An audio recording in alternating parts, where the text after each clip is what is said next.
감사합니다. 우리 늘 하듯이 하트 제 따라하겠습니다. 하나님, 나의 심장으로 당신을 사랑합니다. 옆에 보고요, 아이 컨택하고요. 예수 그리스도 심장으로 당신을 축복합니다. 반대편 보고요, 예수 그리스도 심장으로 당신을 축복합니다. 고맙습니다. 우리 이달의 말씀 시편 103편 17절 18절입니다. 제 따라 하시겠습니다. 여호와 인자하심은 자기를 경외하는 자에게 영원부터 영원까지 이르며 그의 의는 자손의 자손에게 이르리니 곧 그의 언약을 지키고 그의 법도를 기억하여 행하는 자에게로다. 시편 103편 17절에서 18절 말씀 우리가 선포하겠습니다. 여호와 하나님, 나는 당신을 경외합니다. 주의 언약을 지키고 주의 법도를 기억하고 행하겠습니다. 여호와 인자하심을 나와 내 자손에게 영원부터 영원까지 베풀어 주옵소서.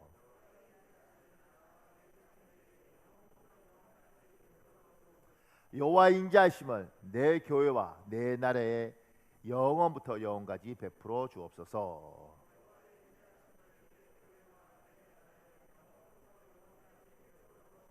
예수님 이름으로 기도합니다. 아멘. 반드시 여러분의 선포대로 될 줄 믿습니다. 고맙습니다. 오늘 마태복음 21장 1절부터 11절은 예수님이 예루살렘 성으로 입성하는 것을 설명하고 있는 거예요. 제가 큰 1번 성경 본문 배경 해설 제가 읽겠습니다. 매일매일 일상을 사는 우리에게 명절은 특별히 구별된 날이며 잊고 살던 많은 것을 다시 상기하게 합니다. 교회 생활에도 명절과 같은 절기가 있습니다. 대표적인 것이 성령 강림절, 맥추절, 성탄절 같은 절기입니다. 지금은 사순절 기간입니다. 사순절은 우리의 죄를 대속하기 위해서 이 땅에 인간으로 오신 예수님이 겪으신 고난과 십자가에서 죽기까지 우리를 사랑한 예수님을 묵상하는 절기입니다. 2020년 사순절은 올해 2월 26일 수요일부터 시작했습니다. 이 날을 제수요일이라고 부릅니다. 4월 5일 주일은 사순절 기간 중 6번째 맞는 주일이고 종료주일이라고 부릅니다. 오늘이 종료주일입니다. 4월 6일 월요일부터 11일 토요일까지 고난주간이라고 부릅니다. 고난주간 동안은 예수님의 십자가 고난을 더욱 깊이 생각하는 기간입니다. 사순절을 마치고 맞이하는 주일이 부활주일입니다. 4월 10일은 부활절입니다. 십자가에서 돌아가시고 장사한 지 사흘 만에 부활하신 예수님을 기념하는 기독교 최대의 절기입니다. 사랑하는 여러분, 지금 오늘은 종료주일입니다. 주님이 예루살렘 성으로 들어갈 때 이스라엘 사람들이 막 환영했던 그 날입니다. 그 부분에 관한 이야기들을 좀 하면서 하나님 오늘 우리에게 하시는 말씀을 묵상하겠습니다. 큰 이번에요, 호산나 다윗의 자손이요. 그 밑에요, 예수님은 지금 예루살렘 성으로 입성하고 계십니다. 이때 무리는 열렬히 예수님을 환영합니다. 왜 이스라엘 사람들은 학벌도 정치적 배경도 화려한 사회적 경력도 없는 예수님을 이처럼 환영합니까? 예수님 이스라엘로 들어가실 때 열렬히 환영했습니다. 여기에 대한 좀 배경 설명이 필요한데요. 그 당시 이스라엘은 로마 제국의 식민지였습니다. 이스라엘 사람들은 자존심이 굉장히 강한데 독립하고 싶어 했습니다. 자기 힘으로 할 수 없었습니다. 그래서 하나님의 약속을 믿었죠. 메시아가 이 땅에 오시면 그의 능력으로 우리를 독립시켜 독립국가로 만들어 주실 것이다. 그 기대를 이스라엘 사람들이 가지고 있는데 예수님이 예루살렘 성으로 들어오시는 거예요. 그래서 지금 환영하는 겁니다. 이제 예수 믿으면 우리가 독립국가가 되는구나. 우리가 식민지에서 벗어나구나. 우리 인생이 완전히 복을 받는구나. 이 기대감들이 충만해서 호산나 하고 겉옷도 다 펴서 지금 예수님을 환영하는 겁니다. 그런데 이 모습에 대해서 우리가 생각해 볼 게 있어요. 제가 그 밑에요, 누군가의 전도를 통하여 예수님을 처음 소개받고 예수님을 내 인생의 주님으로 인정하고 받아들이는 사람 중에 열렬히 신앙생활하는 사람들이 있습니다. 예수님에 대하여 격정적으로 헌신하는 사람들이 있습니다. 왜 그들은 이처럼 예수님에 대하여 신앙생활에 대하여 환영합니까? 예수 처음 믿고 너무너무 좋은 사람도 있죠. 매일 교회 오고 싶고 예배드리고 싶고 하나님이 너무 좋고 이런 사람들이 있습니다. 그리고 그래서 신앙생활이 기쁘고 즐겁고 이런 사람들이 있죠. 저도 예수 믿으면서 너무너무 기뻤습니다. 학교도 안 가고 교회 왔습니다. 근데 이제 그렇게 기뻤던 것들을 가진 사람들이 있죠. 이 집사님 언제부터 믿었어요? 모태신앙? 모태신앙은 이게 이야기가 잘 안 되죠. 모태신앙인데 집사님은 교회 오는 게 너무너무 즐겁고 기뻤던 게 언제예요? 없었어요? 그냥 당연한 거였나 모태신앙? 오케이. 최 집사님은 몇 살에 믿은 거죠? 한 50살에 믿었나요? 아니죠. 그쯤 되시죠? 한 50살에? 네. 그리고 교회 오면서 너무너무 좋았던 적은 언제입니까? 다 좋았어요? 다 좋았어요, 다. 자, 죄송합니다. 내가 지금 사람을 골라가면서 내가 물어야 되는데, 그러니까 우리가 예수 믿으면서 너무 좋은 데 있죠. 왜 그랬을까? 그리고 지금은 왜 그러지 않을까? 이 질문을 제가 하는 거예요. 옛날에 너무너무 좋았는데 지금 그렇지 않는 부분에 대해서. 그럼 옛날에 왜 좋았을까? 여러분 요한 3서 1장 2절에 있습니다. 여러분 읽으십시오. 요한 3서 1장 2절 시작.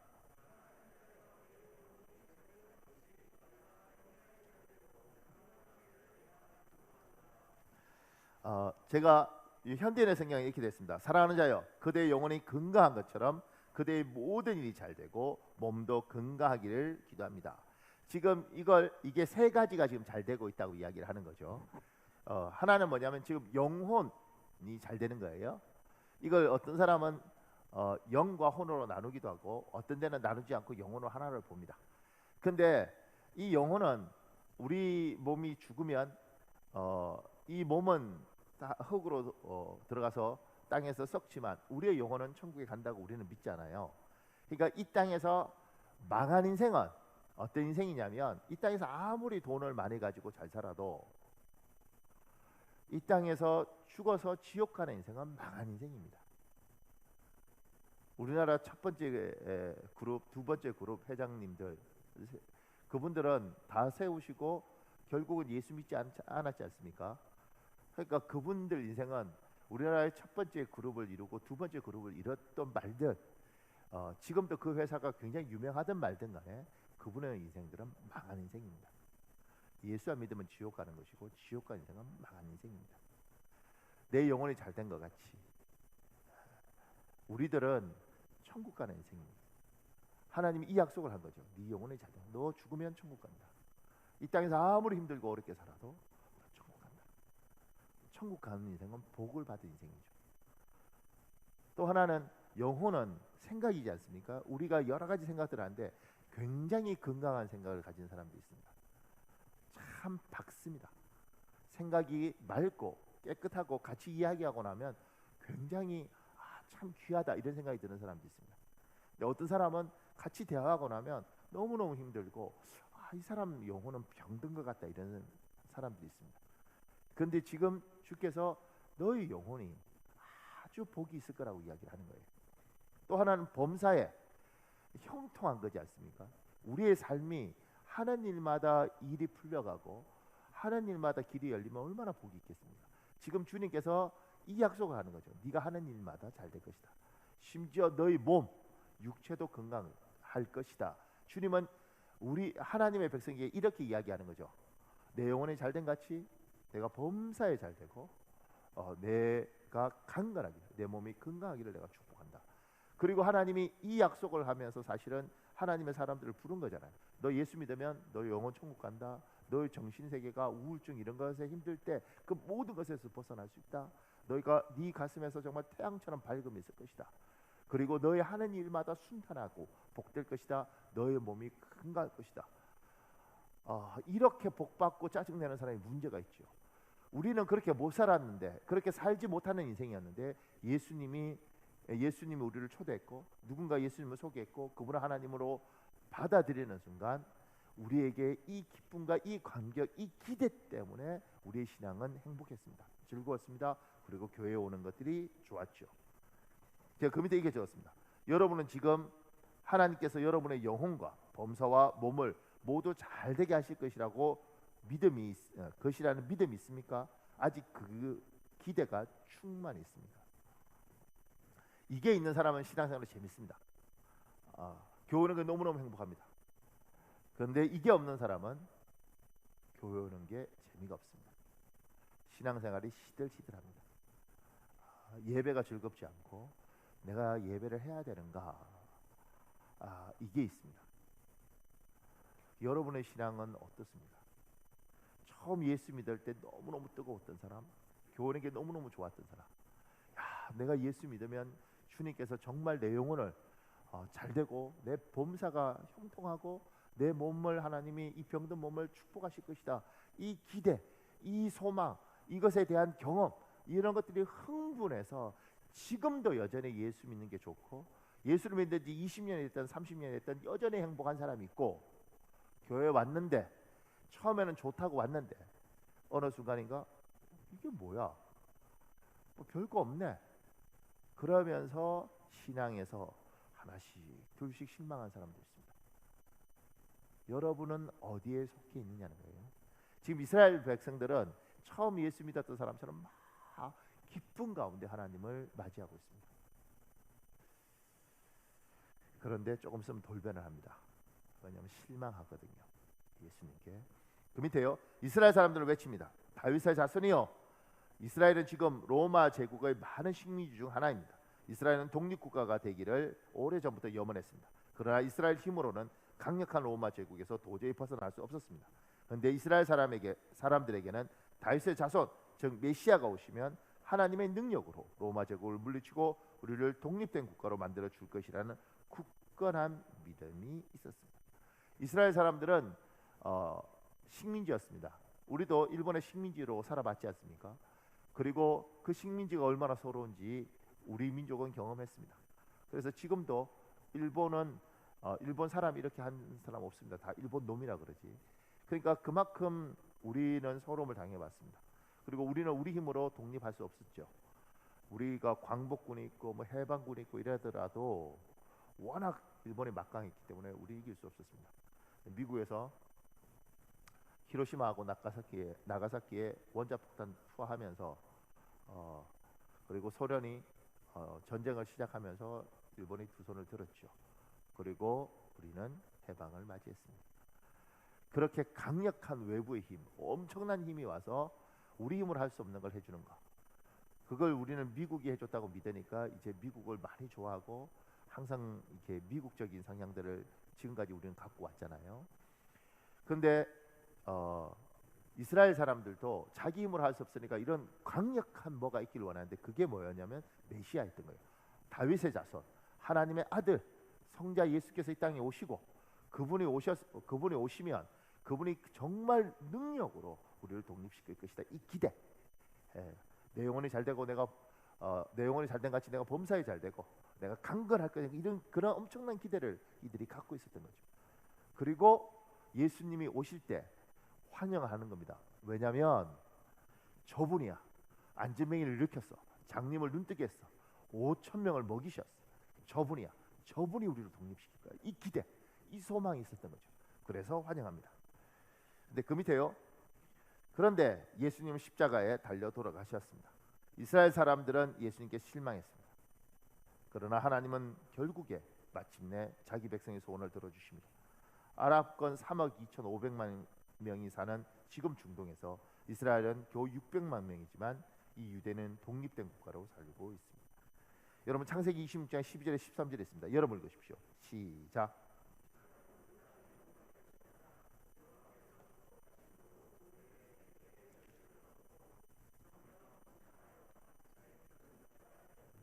이스라엘 백성들은 예수님께 등을 돌렸습니다. 그래서 예수께서 십자가에 달려 돌아가시는 모습을 보면서 야, 저분이 우리를 독립시켜주지 못해. 그리고 등을 돌렸습니다. 심지어 제자들도 예수님께 등을 돌렸습니다. 그 중에 마가는 옷을 다 벗고 빈몸으로 도망가지 않습니까? 많은 사람들이 예수님께 실망했습니다. 이렇게 해줄 거야, 정말 저렇게 해주실 거야, 이렇게 믿었는데 예수님은 그냥 십자가에 험하게 돌아가셨습니다. 그리고 사람들은 등을 돌렸습니다. 예수를 처음 믿고 너무 좋았죠. 주님이 정말 모든 걸 해줄 거라고 믿었죠. 그런데 뜻대로 되지 않는 3년, 5년, 10년, 사람들은 지쳐가고 실망합니다. 내가 이렇게 열심히 기도하고 이렇게 믿었는데, 주님이 전능하신 하나님이라는데, 내 영혼이 잘된 같이 범사가 잘 된다고 그랬는데 이게 뭔가? 그럼 주님께 실망하죠. 그리고 저도 저하고 같이 예수님을 믿었던 사람들 중에 주님 떠난 사람도 있습니다. 그 친구들 중에는 하나는 자기 결혼했을 때 전셋집 서울에 그걸 팔아서 하나님께 헌금할 만큼 하나님을 사랑했음에도 불구하고 하나님께 실망하고 떠난 사람도 있습니다. 3년, 5년, 10년 고생하면서 예수 믿어도 별거 없네, 교회 다니는 사람이나 안 다니는 사람은 똑같네, 그러면서 하나님 떠난 사람도 있습니다. 여러분도 처음 예수 믿을 때 굉장히 뜨거웠던 사람들 많이 있을 겁니다.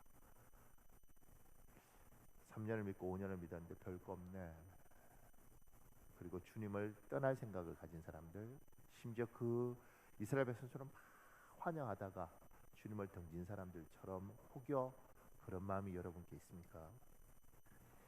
제가 창세기 26장을 읽은 이유는 마침내 복을 주셨습니다. 이스라엘 백성들은 그들이 소원했던 대로 결국은 독립국가가 되었습니다. 수천 년을 떠돌아다녔지만 결국은 이스라엘 백성들은 자기의 독립된 국가를 가지게 되었습니다. 하나님은 들어주십니다. 하나님은 자기 백성의 소원을 결국엔 들어주십니다. 마침내 들어주십니다.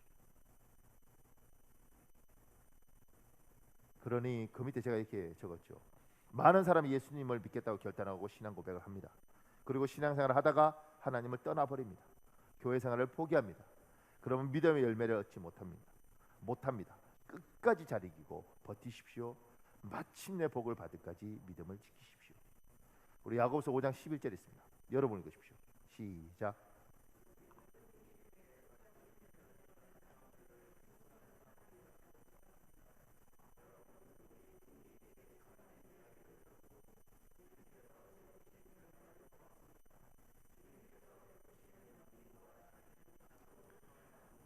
욥을 이야기할 때 주께서 결국 주신 결말이 있습니다. 하나님의 백성은 끝까지 참아서 반드시 하나님은 선하신 하나님은 우리가 그분 옆에 붙어서 그분을 떠나지 않고 끝까지 있으면 이게 3년, 5년, 10년 긴 세월이지만 주님은 반드시 자기 백성을 실망시키지 않고 응답하십니다. 사랑하는 여러분, 반드시 살아서 하나님의 영광을 보시길 예수님 이름으로 축복합니다. 제가 예수 믿은 지 이제 32년인가 그래요. 32년.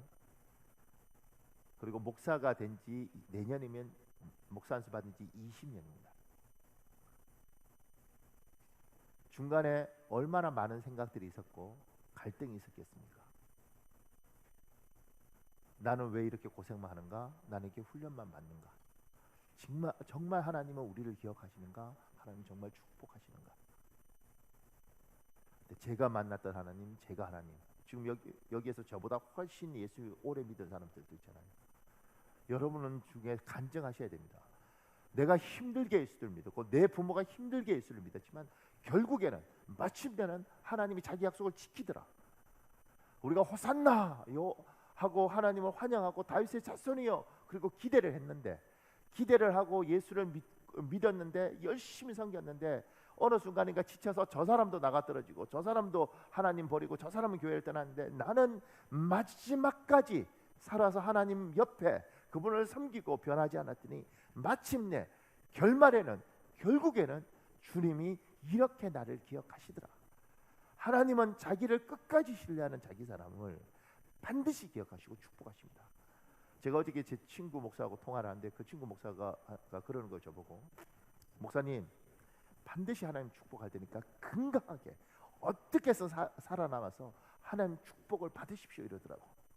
정말 놀라운 건 뭐냐면 전화를 하면서 그렇게 저한테 끝까지 살아나와서 반드시 뭐 이렇게 하던 그 친구는 독감 걸려서 이러면서 이렇게 하는 거예요. 제가 보면서 니나 건강해 너. 그런데 그 말이 의미가 있어요. 그 친구도 어린 나이에 아버지 자살하고 아버지 돌아가시고 그 다음에 형 자살하고 그 고통을 다 겪은 사람이라고요. 그런데 그런 친구들이 하는 이야기인 거죠.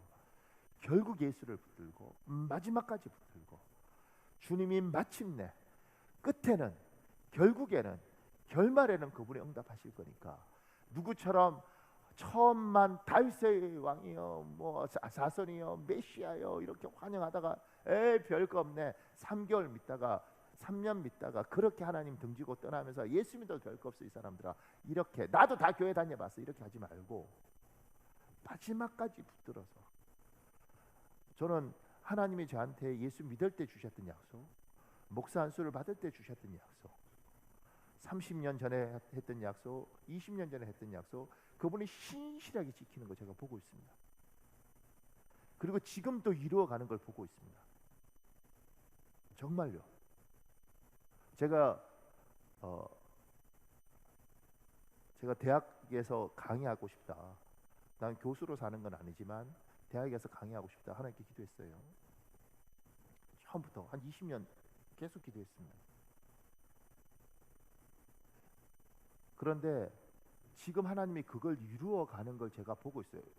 이게 어떻게 되는 거지? 하나님 박사 따라 그래서 박사 땄고 그 다음에 하나님께서 길려신다 그래서 그냥 신실하게 그냥 계속 공부하고 있고 근데 하나님 이걸 열어가는 거예요. 이렇게. 네. 참고로 제가 이렇게 설교하면 누가 그래요?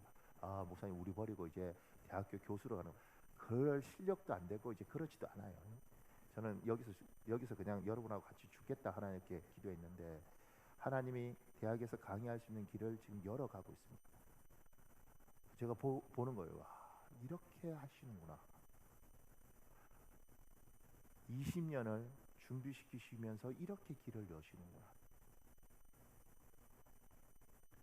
사랑하는 여러분, 지금 인터넷으로 예배하는 모든 지금 예배하는 하나님의 사람들한테 저보다 신앙의 선배도 있고 저보다 믿음 좋은 사람도 있겠지만 정말 예수 그리스도를 간절히 바라는 것은 어떻게든 살아남으시고 어떻게든 주님 떠나지 마시고 주님 곁에 옆에 있어서 마침내 결국에는 그분이 어떻게 우리에게 하는지 여러분 보시고 경험하시고 간증하시고 자랑하는 인생 사시길 우리 주 예수님 이름으로 축복합니다.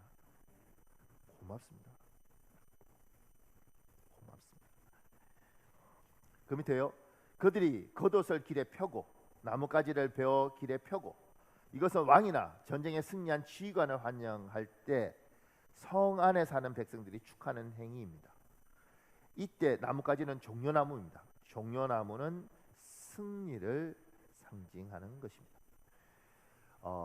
이스라엘 백성들이 지금 겉옷 피고 그 다음에 종려나무 흔드는 건 승리한 사람들이 왔을 때 승리한 장군, 개선 장군들이 왔을 때 하는 행위예요. 그러니까 예수님이 이렇게 올 때 이들은 기대하는 거예요. 주님이 승리하실 것이다. 우리를 독립시켜 주실 것이다. 이 기대가 있는 거예요. 충만한 거죠. 그 밑에요. 이스라엘 백성은 예수님이 오병이의 기적을 일으킨 것처럼 로마 군대를 삽시간에 힘으로 제압하고 기적으로 쓸어버리길 기대하면서 입은 겉옷을 깔고 종려나무를 베어 예수님 발 아래 깔았습니다. 그런데 예수님은 이스라엘 사람들이 기대했던 방법과 정반대로 오히려 얻어맞고 끌려다니다 결국에는 십자가에서 죽음으로써 승리하는 방법을 선택하셨습니다. 이스라엘 백성들이 생각했던 것과 하나님이 생각했던 것과 너무 차이가 있어요. 승리하는데 결국 방법의 차이가 너무 큰 것입니다. 이스라엘 백성은 세상을 엎어버리고 승리하는 것이고 여기는 오히려 세상에서 고난당해서 승리하는 걸 선택하셨어요. 그 밑에 제가 이렇게 적었습니다. 우리가 기대하는 방법으로 일이 이루어지지 않을 때 우리는 하나님께 실망합니다. 우리가 기대했던 응답 방법과 하나님의 응답 방법이 달라도 실망하지 마십시오. 하나님은 하나님의 방식으로 일을 이루어 가십니다. 이사야 55장 8절에 있습니다. 여러분 읽으십시오. 시작.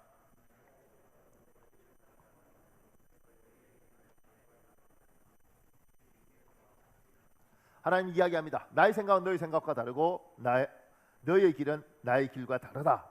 하나님은 우리가 생각하는 것보다 훨씬 많은 걸 생각하고 우리가 보지 못하는 길들을 보고 계신 분입니다. 그런데 우리는 이렇게 말하죠. 하나님 이렇게 하셔야 됩니다. 주님께서 내가 알아서 할게. 너의 기도에 내가 응답할게. 그런데 방법은 내가 선택할게. 얘야, 방법을 네가 지시하고 네가 명령한 대로 하는 것이 아니고 방법은 내가 선택할게. 그 밑에 이대희라는 군포에 샘병원인가요? 유명한 병원 있지 않습니까? 거기 대표이사인데 이분이 쓴 글에 이런 내용이 있습니다. 보세요. 질병을 치유하는 의료가 마귀의 역사라고 보긴 어렵지 않습니까? 분명 의료를 통한 치유 또한 하나님의 역사죠. 그걸 자꾸만 하나님과 무관한 것처럼 몰아가는 건 하나님을 너무 왜소하게 만드는 것이고 이분법적인 생각이에요. 선과 악의 대결에서 물질은 악하고 영은 선하다는 건 영지주의 관점에서의 이분법이죠. 성령연사, 치유연사, 하나님의 임재, 기름 부으심, 이런 용어들에 익숙한 그룹일수록 의료에 의지하는 게 하나님으로부터 돌아서서 하나님 외의 방법을 추구하는 행위인 것으로 이해하는 거죠. 발견하거나 제공하는 사람이 크리스천이 아닐지라도 모든 치유와 의료의 주인은 하나님이시라는 사실을 잊는 겁니다. 이처럼 의료를 통한 치유의 현장 가운데 하나님의 의료의 주인 되심이 인정되지 않는 모습들이 다양하게 뿌리내리고 있습니다. 비신앙인들은 그들의 당연한 신념을 따라서 하나님을 몰아내고, 신앙인들은 비신앙인 의료인의 모습에 대한 반작용이거나 아니면 잘못된 치유관으로 인해서 하나님을 몰아냅니다. 치유, 특히 의료의 주인이신 하나님을 3단계로 정리해 보겠습니다. 첫째, 의료의 주인은 엄연히 하나님이십니다. 둘째, 그럼에도 불구하고 하나님의 주인 되심이 드러나지 않는 영역과 모습이 많습니다.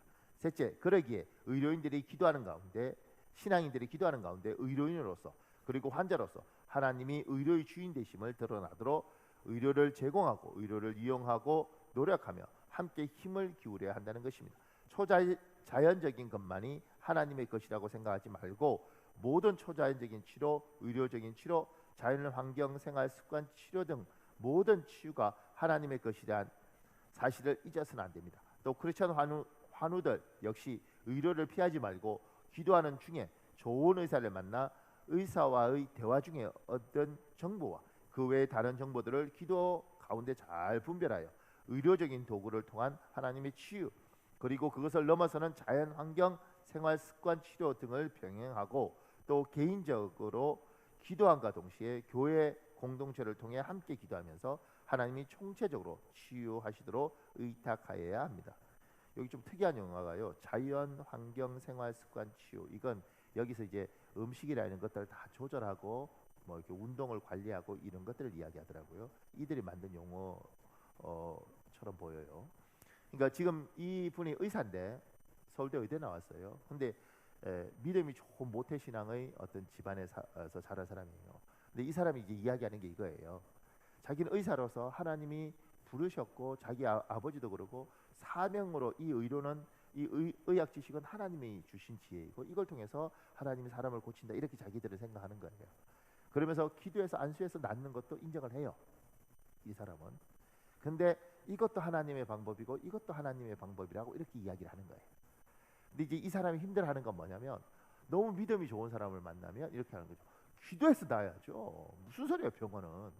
믿음 없는 것들이 가는 겁니다. 이렇게 이야기를 하는 거예요. 여기가 이야기하는 거죠. 하나님은 이렇게 치유할 수도 있고 이렇게 치유할 수도 있다는 거예요.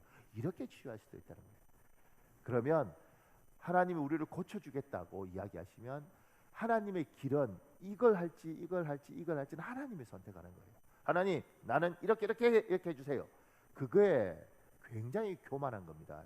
하나님께 명령하고 지시하는 거잖아요. 하나님, 이렇게 해서 난 복을 주세요. 나는요 성실하게 이렇게 하지 말고요, 저는 로또 한 방에 복을 주셔야 복이고 그러지 않으면 복 아닙니다. 이렇게 말을 하면 하나님 입장에서 얼마나 오만하게 생각이 드시겠어요. 얘야, 네가 기도했으면 응답은 내가 할게. 내가 원하는 방법으로 내가 원하는 데에 내가 원하는 사람들 통해서 할게. 그건 내가 할 것이고, 왜 너는 네가 내한테 부탁을 하고 내가 할 건데 네가 나에게 지시를 하고 명령을 하고 요구를 하느냐. 하나님이 이렇게, 여러분들 중에서도 사회적 지위가 있는 사람들은 밑에 사람들을 줄 거 아니겠어요, 그죠? 그러면 이 직원들, 나보다 밑에 있는 직원들이 나한테 뭐라고 할 때 그 모욕감이 있습니다. 이제 신입 사원이 과장한테 또 부장한테, 부장님 이렇게 이렇게 이렇게 하세요, 이거하고 똑같잖아요. 이런 직원이 이게 직원이냐고요. 그런데 이게 철이 없으니까 이렇게 하는 것처럼 우리도 하나님 이렇게 해주시고 이렇게 하시고 이렇게 하시고 나는 꼭 이 방법으로 하셔야 됩니다, 이렇게 말하는 것이 오만하다는 거예요. 하나님 이야기하시는 거죠. 너는 이것밖에 생각 못하지만 나는 이것도 있고 이것도 있고 이것도 있고, 나는 너보다 생각이 많고 깊고 다양하니까 사랑하는 얘야, 네가 기도했으면 너의 한 방법, 너의 것을 내가 들었으니 내가 내 방법대로 할게. 주님은 십자가에서 죽는 방법으로 이스라엘 사람들에게 구원을 주고 승리를 주시는 방법을 선택하셨어요. 세상은 칼을 들고 휘둘러서 누군가를 죽여서 정복하는 것이고, 주님은 자기가 죽어서 사람을 살리는 길을 선택했어요. 이게 하나님이 선택한 방법이에요. 근데 이스라엘 사람들은 이걸 원하지 않았죠. 바라지 않았죠. 그래서 뭐예요? 실망한 겁니다. 실망한 거.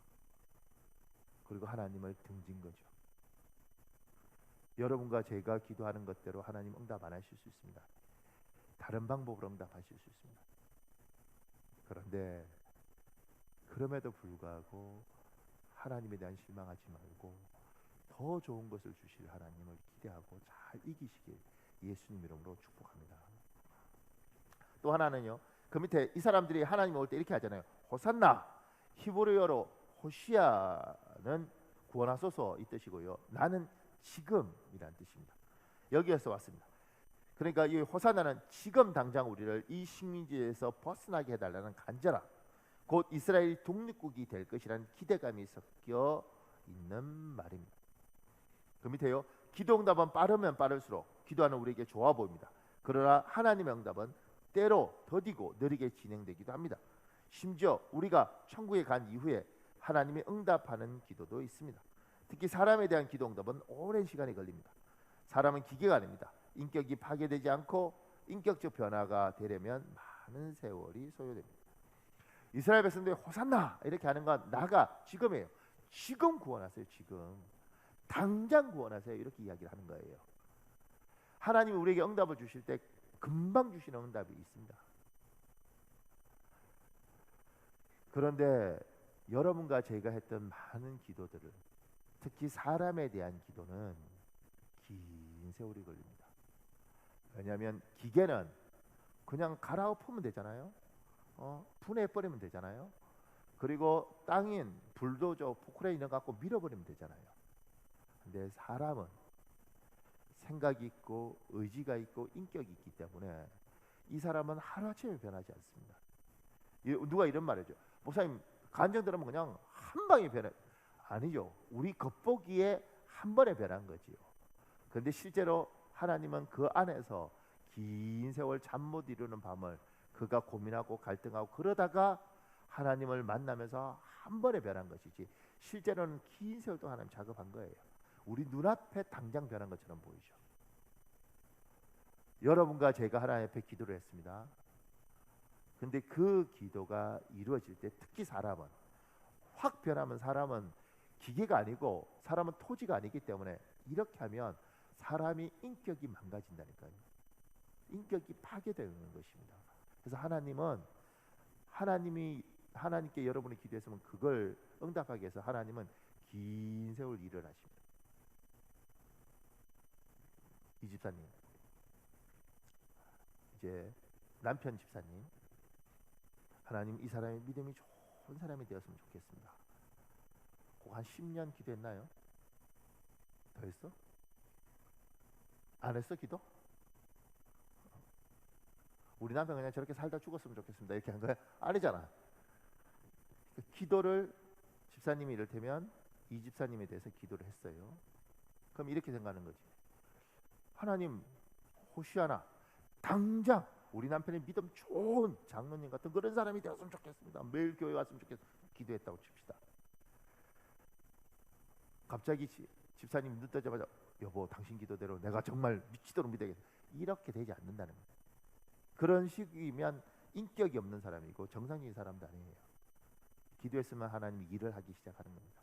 긴 세월 삶의 고난도 주고 때로는 사업을 높여다가 내려앉기도 하고, 그리고 때로는 친구들 만나서 골프 치고 이러다가 때로는 그 속에서 싸움 박질도 하면서 골프고 이런 게 다 필요 없네, 이런 건 무슨 친구라 그래, 이런 여러 가지 일들을 하나님이 일을 하시는 거죠. 이 사람에 대한 실망, 인생에 대한 실망, 성공했다가 낮아지기도 하고, 그런 많은 것들을 겪으면서 생각이 뜻이 잡히는 거예요. 그러면서 어느 순간인가 나이가 들어가면서 이건 아니었는가 보다, 그렇게 하나님이 만들어가요. 그리고 어느 날 여보 미안해, 내가 진짜 하나님 앞에 제대로 해야 되는데 잘못했어. 내가 정말 하나님 앞에 지금 제대로 믿어야겠다.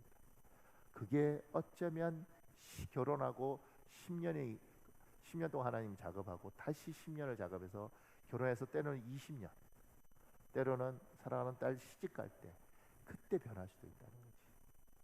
우리 입장은 호시아나 당장 구원해 주십시오. 이게 안 되니까 예수 믿다가 뭐예요? 실망하는 거죠. 기도 하나 안 하나. 아유, 우리 남편은 안 되는가 봐, 우리 애는 안 되는가 봐, 내 부인은 안 되는가 봐, 이렇게 가는 거예요. 근데 우리가 결혼했던 이 사람, 우리 유전자를 준 우리의 아이들, 우리가 얘를 얼마나 아느냐고요. 잘 몰라요. 그런 이 사람을 하나님이 자기 사람으로 만드는 과정, 그 속에서 옆에서 같이 있어주면서 이것들이 되어질 걸 기대하면서 하나님이 일하시는 걸 보면서 때로는 내 아들이 저 고통을 당하는구나, 내 딸이 저 어려움을 당하는구나, 왜 내가 기도했는데 저럴까. 하나님 그러죠. 네가 기도했지 않냐, 모난 성격 다듬어 달라고. 네가 기도했지 않냐, 쟤는 결혼하면 어떻게든 잘 살게 해달라고. 근데 저 성품으로 결혼해서 잘 살 수 있겠냐.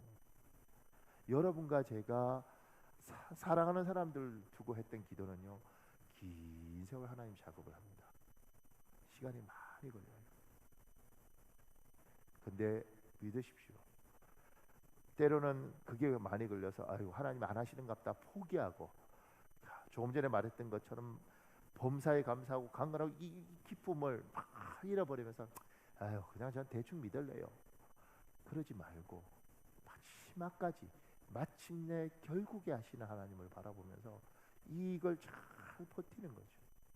3년, 5년, 10년, 15년, 20년, 마침내 결국에는 마지막 결말에는 하나님께서 애썼다, 수고했다, 네 인내의 열매가 이거다. 그리고 하나님이 열매를 주는 거죠. 너무 많은 사람들이 이 열매를 기다리다가 중도에 포기하고 떠나버리는 경우가 있습니다. 교회 생활을 떠나고 하나님을 떠나고 너무 속상해요. 사랑하는 여러분, 많이 힘든 시간들 보낸 사람들 정말 오늘 많이 있을 텐데, 특히 지금 인터넷에서 예배하는 사람 중에 굉장히 많이 있을 텐데, 여러분과 제 하나님, 그 하나님은 약속을 하고 부르셨고 그 약속하신 하나님은 반드시 이루어 주십니다. 아멘. 믿으십시오. 제가 조금 전에 말씀드렸잖아요. 제가 예수 믿은 32년, 그리고 목사 된 내년에 20년, 목사 안수 받은 지 20년, 하나님이 일하시는 것들을 저는 분명히 봤고 제주에 분명히 봤습니다. 마지막까지 줄을 붙들고 그분을 떠나지 않고 그분을 신실히 섬기면서 하나님 약속을 기대한 사람 중에 하나님이 자기 백성을 결단코 실망시킨 사람이 없습니다. 목사님 저 사람 정말 열심히 믿었는데 하나님 응답 안 하던데요. 열심히 안 믿은 거예요. 우리 앞에 열심히 믿은 것처럼 보였을 뿐이지 정말 열심히 믿은 거 아니에요. 신실하게 하나님 붙든 사람, 우리 하나님은요 절대 실망시키지 않습니다. 제가 만났던 사람, 정말 하나님 붙들고 산 사람들, 하나님은 결국에는 마침내는 반드시 그 자기 백성을 책임지십니다. 지금 이스라엘 백성의 안타까운 건 호산나 다윗 왕이야 이러다가 자기 방법대로 안 되고 자기 원하는 시간에 되어지지 않고 그리고 눈앞에 이루어지지 않으니까 이 사람들이 하나님을 등졌어요. 그리고 고생을 많이 했죠. 하나님을 신실히 붙들고 힘들어도 변하지 않고 묵묵히 가면 우리 하나님요 반드시 주십니다.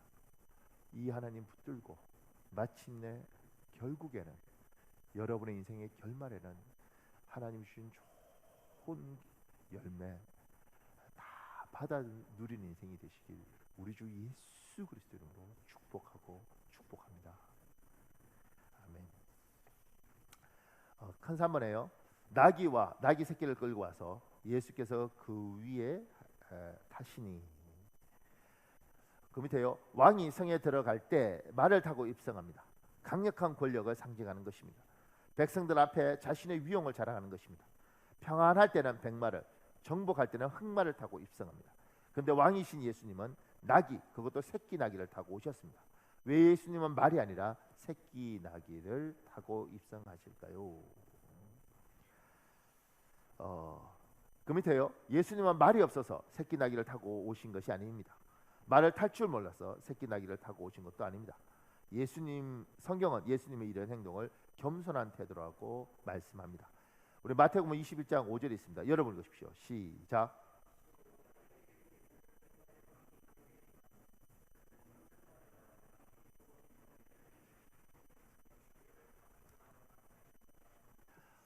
예수님은 말 타고 등장하실 수도 있습니다. 그럼에도 불구하고 그렇게 하지 않으셨습니다. 새끼날 타신 이유는 예수님이 이스라엘 백성들에게 얘야 세상의 왕은 힘으로 권세로 그리고 짓누르는 위엄으로 그렇게 말 타고 등장하지만 얘야 너희의 왕 진정한 왕인 예수님은 나는 겸손하게 너희 앞에 접근한다.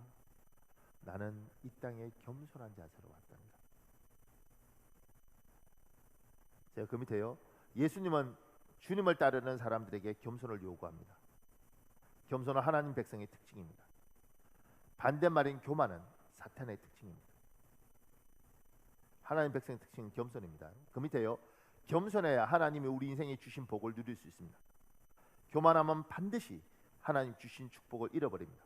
잠언 16장 18절에 있습니다. 여러분 읽으십시오. 시작.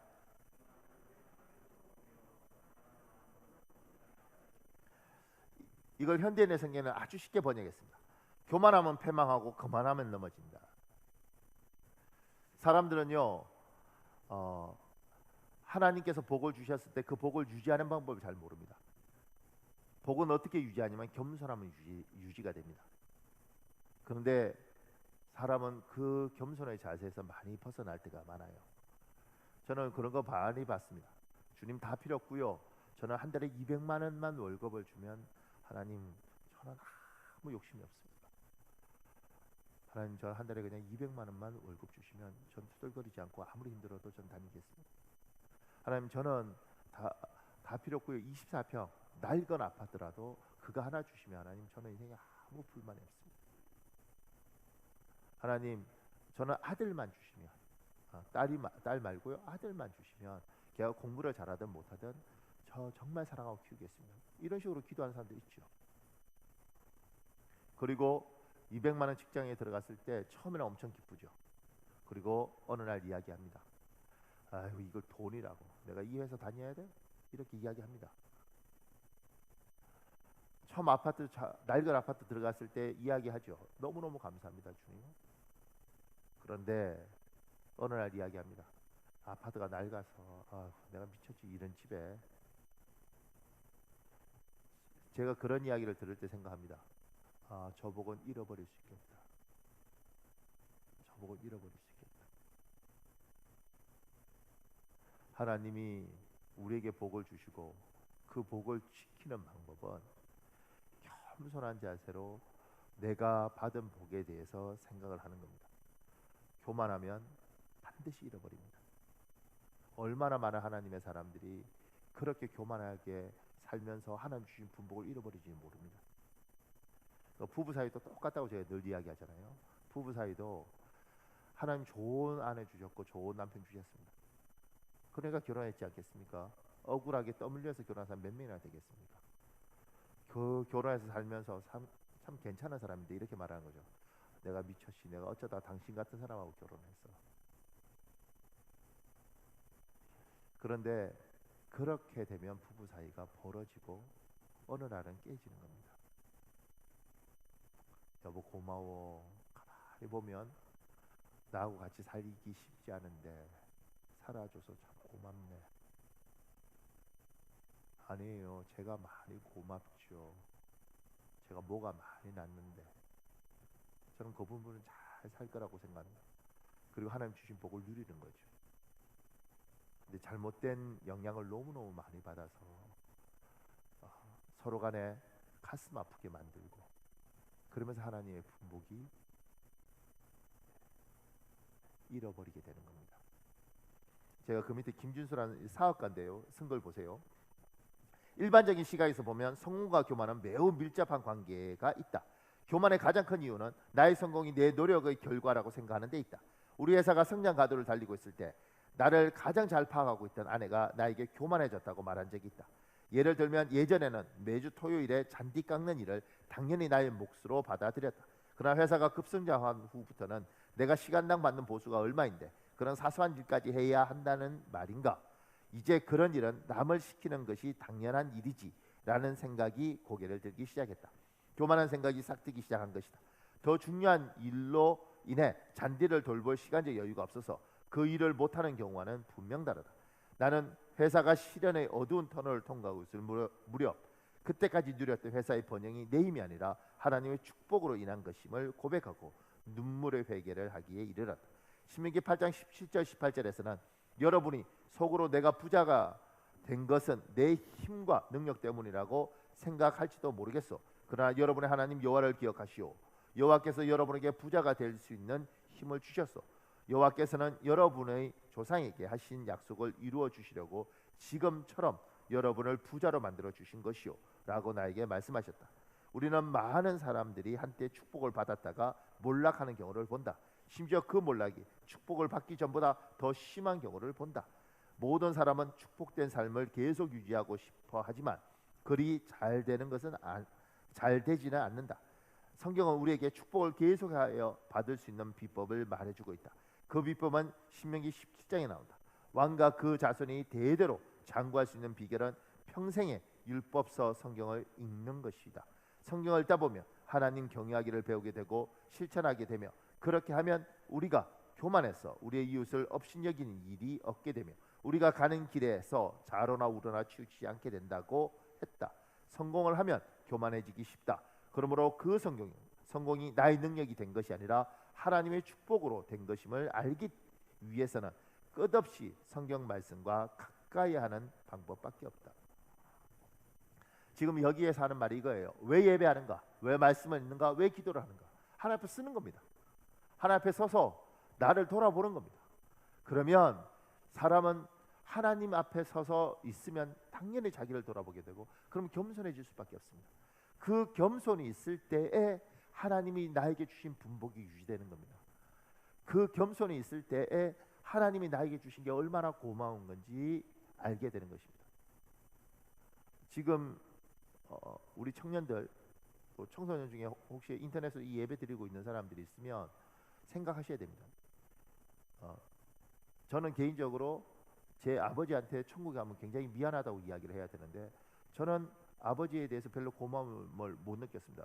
왜 못 느끼냐면 몰라서 그렇습니다. 저희 아버지는 현대자동차에 정년퇴직을 했는데 좋은 회사지 않습니까? 몰랐습니다. 그리고 그렇게 해서 그 돈으로 저 공부시켜줬고 그 돈으로 제가 서울에 와서 있는 동안 그때가 1988년이었는데 그때 매달 30만 원씩 서울로 보냈습니다. 저 몰랐는데 그때 삼성 여자 직원도 30만 원 안 됐더라고 월급이. 그렇게 보내줬습니다. 근데 고마운 줄 몰랐습니다. 그리고 그런 생각을 하죠. 더 보내줘야지 이런 생각도 하고 고마움을 몰랐습니다. 그러니까 고맙다는 말도 하지 않았습니다. 그러니까 사이가 별로 좋지 않은 겁니다. 근데 지금 돌아보면 너무너무 고마웠죠. 지금 대학생들, 청년들도 한 번만 생각해 보면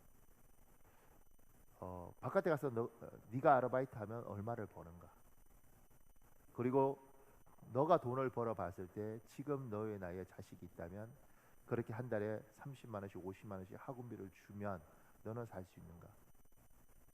근데 내 부모는 그렇게 50만 원씩, 때로는 100만 원씩 고등학교 3학년 때 두 아이 두 아이 학원비 되면서 살았다. 그러면 결국은 먹을 거 먹지 못하고 누릴 거 누리지 못하면서 살았는데, 그 부모한테 한 번이라도 마음이 겸손하면 엄마 고맙습니다, 아버지 고맙습니다, 아, 내가 지금 아르바이트해도 당신들 내한테 고등학교 3학년 때 쓰던 돈, 용돈 내가 그것도 못 벌고 있었는데 당신들은 얼마나 힘들었을까요? 하나님 앞에 제대로 써 있으면 복이 보인다니까요. 주신 복이 감사하다니까요. 근데 그러지 않을 때 모르는 거죠. 이청에 있는 허 청년, 내가 이름을 말하지 않는 거죠. 지금 네 부모가 널 키울 때처럼 네가 누구한테 한 30만 원 준다고 생각해봐, 매달. 내가 생각할 때 넌 분명히 유치원을 때려치우고 안 벌고 말 수도 있어. 한 번만 생각해 보면 너무 고마운 거죠. 감사한 거죠. 근데 우리는 그 분복을 몰라요. 교만하면 이런 거죠. 아, 좀 돈 좀 많이 벌지. 이게 아버지 이게 뭐냐고. 아, 우리 집은 왜 여기냐고.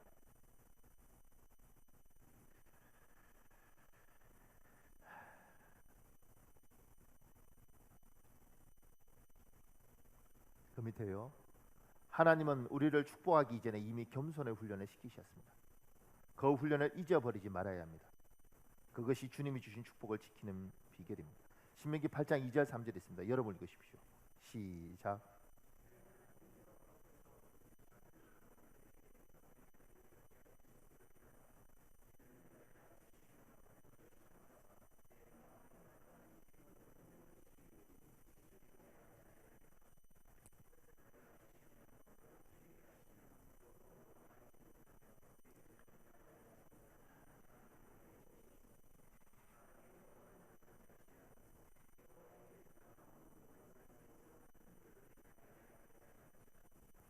하나님이 복 주기 전에 이미 훈련시키셨습니다. 이스라엘 백성은 40년을 광야 생활을 했습니다.